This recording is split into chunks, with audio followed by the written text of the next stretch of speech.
Hajime no Ippo é um mangá que vai muito além de lutas. Ele fala sobre evolução, limites humanos e o que realmente significa ser forte. E hoje eu vou encarar uma das discussões mais polêmicas da obra: quem são os melhores boxeadores do peso em pena, levando em conta os capítulos mais recentes do mangá. E eu não vou basear esse ranking aqui em apenas nos cartéis dos personagens, mas sim em nível técnico, desempenho em lutas de alto nível, consistência, feitos e ameaça real dentro do ringue. E antes do vídeo começar, eu já peço aqui para vocês dar aquela força aqui nesse vídeo, deixar o like, e se gostarem do conteúdo, se inscreverem no canal para mais vídeos assim de Hajime no Ippo e de animes de esporte. Para essa lista aqui eu fiz um top 5, então bora começar aqui com o quinto colocado, que vai ser o próprio Ippo Makunouchi. Isso mesmo, o nosso protagonista está apenas em quinto lugar, e isso faz todo sentido quando analisamos friamente. Como pontos fortes aqui do Ippo, a gente pode citar o seu poder físico absurdo,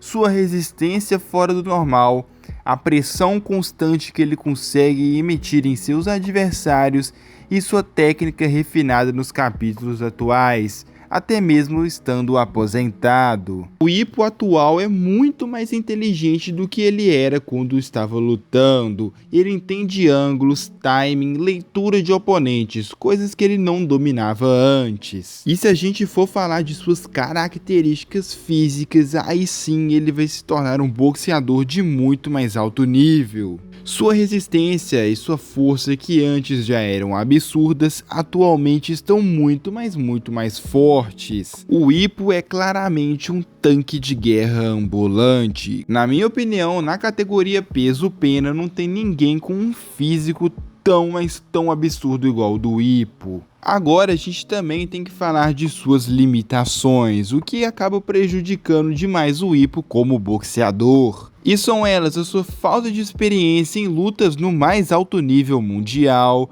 o seu estilo de luta que é extremamente arriscado e sua dependência excessiva de trocação frontal. Isso faz com que o Ippo esteja totalmente vulnerável a todos os outros boxeadores, independente dos estilos. E isso, infelizmente, foi uma das coisas que causou a ruína do próprio Ippo, né? O seu estilo de luta, lutar ali em fighter, próximo aos lutadores, e combinando com a sua falta de experiência no nível mais alto, acabou causando a sua aposentadoria. Só que, como eu disse antes, agora que o Ippo está muito mais à frente do que ele era quando era lutador, ele pode ter eliminado todas essas suas fraquezas. Mas como a gente não sabe como o Ippo está atualmente, como ele está aposentado, ainda não voltou a lutar, eu tenho que deixar ele na quinta colocação, porque a gente não viu tudo isso. O novo Ippo à prova dentro de um ringue de boxe. O potencial do Ippo é gigantesco, talvez até para ser o top 1 futuramente, mas em feitos e desempenho real,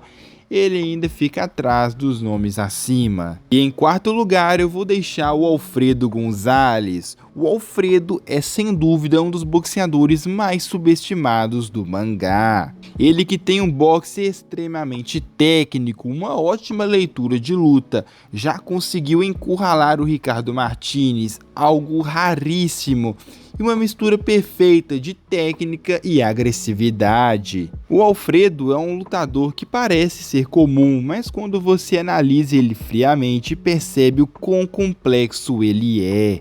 Mas por que ele não está mais abaixo aqui nessa lista, né? Por que ele não está ali no top 3?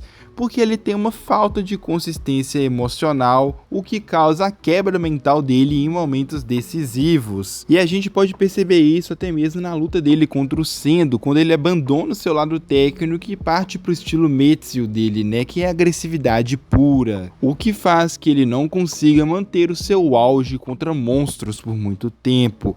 E mesmo assim, qualquer peso-pena que enfrente o Alfredo corre um real perigo. Em terceiro lugar, eu vou estar deixando o Wally. O Wally, que é o boxeador mais fora da curva em Hajime no Ippo. Isso porque ele tem características únicas, reflexos sobre-humanos, movimentação imprevisível, adaptação instantânea, capaz de criar estratégias mirabolantes durante as lutas. E o que prova isso é sua luta contra o Ricardo Martinez, já que o Wally fez algo que ninguém havia feito, tirou o campeão da sua zona de conforto. Cara, todas as lutas do Wally que foi mostrada pra gente, né, que foi contra o Ipe, contra o Ricardo Martinez, a gente viu quão absurdo ele é. Com certeza o talento mais incrível dessa obra, o cara era simplesmente um monstro, até mesmo sem saber nada de boxe. Contra o próprio Ipo mesmo, que ele estava no início de sua carreira, manos, o Ipo foi simplesmente amassado pelo Wally, mas pela sua falta de experiência ele acabou perdendo, mas mesmo assim a gente viu que o Ipo não aguentou o Wally.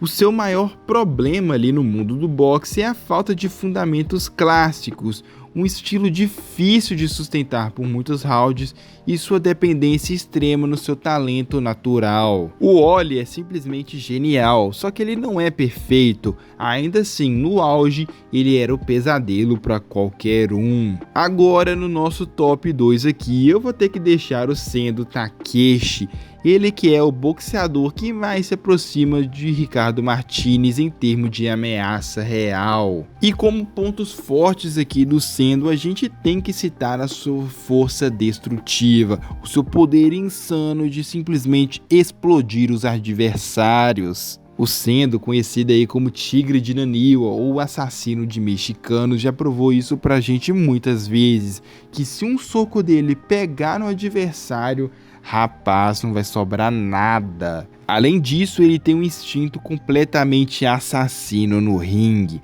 uma evolução absurda após cada luta e uma mentalidade que poucos têm, a mentalidade de campeão. E o Sendo atual não é só força não, ele sabe cada momento ali no ringue, ele sabe pressionar e sabe esperar o momento certo para mostrar as suas garras. Mas o que separa ele aqui do primeiro lugar é a dependência dele para muita trocação, recebe golpes demais e não possui a frieza absoluta do Ricardo Martinez.